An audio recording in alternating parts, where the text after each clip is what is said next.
कर्म करो पर ध्यान रहे पथ छूटे ना, इतनी देवो हवा की गुब्बारा फूटे। संत न छोड़े संतई चाहे कितनों मिले अनंत, और अंधभक्त न छोड़े अंधभक्ति चाहे जूते पड़े अनंत। आप लोगों को कितना भी जूता मारा जाए भींगा भींगा करके, आप लोग उस जूते को चाटने में लग जाएंगे, उस जूते को हटाएंगे नहीं। उसूलों पर बात आए तो अपने आप के खिलाफ बोलो, और देश पर बात आए तो अपने बाप के खिलाफ। और आपने देश की खिलाफत करने का काम किया। अगर आप कैमरा भी बंद करते तो इतना जुतियाएंगे संविधान की जूता से, इतना जुतियाएंगे कि आप जैसे लोग ना माइक पकड़ पाएंगे ना। देखिए, आपको पहले कह दे रहे हैं हम, पहले बिहार में बाहर हुआ करता था और नीतीश कुमार हुआ करता था, और अब पूरे देश का बाहर बदहाल है, क्योंकि नीतीश कुमार भाजपा के साथ है। जो गाली सुनने का काम करेगा उसको गजल नहीं सुनाया जाएगा। तू जेल भेजेगा, ब्रिजभूषण करेगा एफआईआर। ब्रिजभूषण क्यों करेगा? क्योंकि आप दिनेश के साथ में है ना। अच्छा, दिनेश के साथ में मैं था, हूँ और रहूंगा, क्योंकि जब उनका धरना प्रदर्शन हो रहा था तब भी अनुराग ओझा उनके साथ था, आज भी अनुराग ओझा उनके साथ है और हमेशा उनके साथ। एफआईआर होगा आप लोगों पे। किसको धमकी दे रहा है? पत्रकारों को दे रहा था। कैमरा हटने तो बता भी दूंगा धमकी कैसे दी जाती है। मैं कैमरे पे कह रहा हूँ, कैमरा हटने मुश्किल दो। हो जाएगा आपका। अरे चाचा, चेहरा इनका बता रहा है। दादागिरी दिखाएंगे कैमरे पे। भाई मैं पता नहीं क्या क्या दिखा। कैमरा वैमरा सब छीन के रख लेंगे अभी, ज्यादा बोले तो। एफआईआर आज ही जाएंगे दिल्ली पुलिस पकड़ने। जाके कर दो यार, कर दो, जाओ जाओ एफआईआर कर दो जाके। भगवान राम लंका क्यों गए थे? रावण को हटाने के लिए। उसी तरह से राहुल गांधी जी हरियाणा गए हैं भाजपा को हटाने के लिए। कहना चाहते हैं मोदी जी रावण है। अब हम नहीं कह रहे हैं, वो आप कह रहे हैं, और बात में कहीं ना कहीं कोई ना कोई सच्चाई होगी। बाकी तो आप समझदार हैं, देखिए, और समझदार के लिए इशारा रावण में कोई ज्यादा फर्क नहीं है। मैं उनको रावण तो नहीं कहना चाहूंगा, क्योंकि अगर रावण कहूंगा तो इसमें रावण की तौहीन। रावण लाख बुरा था, लेकिन माँ सीता को कभी वो नहीं किया था जो मणिपुर में आज हो रहा है। माता सीता को किस प्रकार से इज्जत पूर्वक ले गया है, और आज ये आदमी जंतर मंतर पर हमारी बहन बेटियों को किस प्रकार से घसीटवा रहा था, मणिपुर में आज हमारी बहन बेटियों के साथ में किस प्रकार से हो रहा है। और आपने अभी विनेश फोगाट पर बात किया था कि विनेश फोगाट अंतर्राष्ट्रीय बेइज्जती करवा के। बिल्कुल। उसूलों पर बात आए तो अपने आप के खिलाफ बोलो, उसूलों पर बात आए तो अपने आप के खिलाफ बोलो, और देश पर बात आए तो अपने बाप के खिलाफ बोलो। और आपने देश की खिलाफत करने का काम किया। अगर आप कैमरा भी बंद करते तो इतना जुतियाएंगे संविधान की जूता से, इतना जुतियाएंगे कि आप जैसे लोग ना माइक पकड़ पाएंगे ना कैमरा पकड़ पाएंगे। अरे इस साल में वकील है, उन्होंने खुद का विनेश ने झूठ बोली है। क्या झूठ बोली है? कोर्ट नहीं जाना चाहती थी। एगो सच खाली आपके मोदी जी बोलते हैं। यस। देखिए, यस कह रहा है, बेशर्मी की हद होती है। दलाल पत्रकार, चाटुकार पत्रकार, 5000 का जूता पहनने वाले पत्रकार, वैश्विक स्तर पे 161वें रैंक वाले पत्रकार, हाइट कितनी है? बोका पत्रकार। हाइट कितनी है उनकी? मोदी जैसा हाइट कितनी है? बड़े पत्रकार आपसे ज्यादा है। 56 इंच का है। अच्छा, 56 इंच में कितना फिट होता है बताइए आप? नहीं पता है। 12 दूनी 24, 12 ते 36 और 12 चौक 48, 12 पंचे 60, यानी 4.5 फुट। जिसकी छाती 4.5 फीट की होगी, अब उसका सोचिए हाइट कितना बड़ा होगा। और अगर त्रेता युग में जाए ना भैया, त्रेता युग में जाए तो वो अजान बाहु हुआ करता था। अजान बाहु जिसका हाथ घुटनों से नीचे लटके। तो क्या प्रधानमंत्री नरेंद्र मोदी जी खुद को अजान बाहु समझते हैं? अगर वो अजान, कुरुक्षेत्र की बात ही मत करो, वहाँ की मिट्टी आज भी लाल है। सुनो, क्या प्रधानमंत्री नरेंद्र मोदी जी अपने आप को अजान बाहु समझने लगे हैं?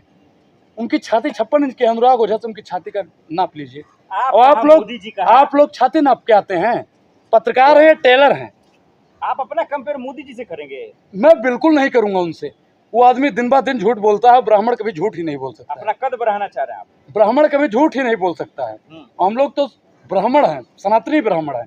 हम लोग तो झूठ बोलने के लिए पैदा ही नहीं हो, झूठ को मिटाने के लिए ब्राह्मण का जन्म हुआ। तो सारे ब्राह्मण तो भाजपा ही होते हैं। ये महाराज, एक मिनट सुनिए, पहले कौन सा ब्राह्मण भाजपा में, आप बताने का काम कीजिए। ब्राह्मण भारतीय जनता पार्टी को है, वो भाजपा का है। अरे दलाल पत्रकार, चाटुकार पत्रकार, चौथी फेल पत्रकार, बोका पत्रकार, पहले नाम बताओ कौन ब्राह्मण है भाजपा में? ब्रिजभूषण ब्राह्मण है क्या? ब्राह्मण है। ब्राह्मण नहीं है। कौन? जितिन प्रसाद। एक मिनट, जितिन प्रसाद और दुनिया का आप नाम ले रहे हो। आप पहले हमको बताने का काम कीजिए। मैं आपको बार बार कह रहा हूँ, शुरू से कहता आया हूँ कि ब्राह्मण समाज कभी भारतीय जनता पार्टी को समर्थन कर ही नहीं सकता, क्योंकि ब्राह्मण विरोधी सरकार है। ब्राह्मणों का सबसे ज्यादा शोषण अगर किसी की सरकार में हुआ है तो भारतीय जनता पार्टी की सरकार में हुआ है। कानपुर देहात में हमारे ब्राह्मण भाइयों की झोपड़ी को जिस प्रकार से जलाया गया, हमारी बहन बेटियों को जिस प्रकार से जलाया गया, प्रधानमंत्री नरेंद्र मोदी उस पर बोले नहीं। कुरुक्षेत्र में जाते हैं मोदी। धनंजय सिंह माफिया है, ब्रिजभूषण माफिया है। इन लोगों को भारतीय जनता पार्टी नहीं पकड़ पाती है। लेकिन विकास दुबे कहते हैं कि 4 बार गाड़ी पलटा था इन्होंने। हालांकि मैं विकास दुबे के अपराधों का समर्थन तनिक भी नहीं करता हूं,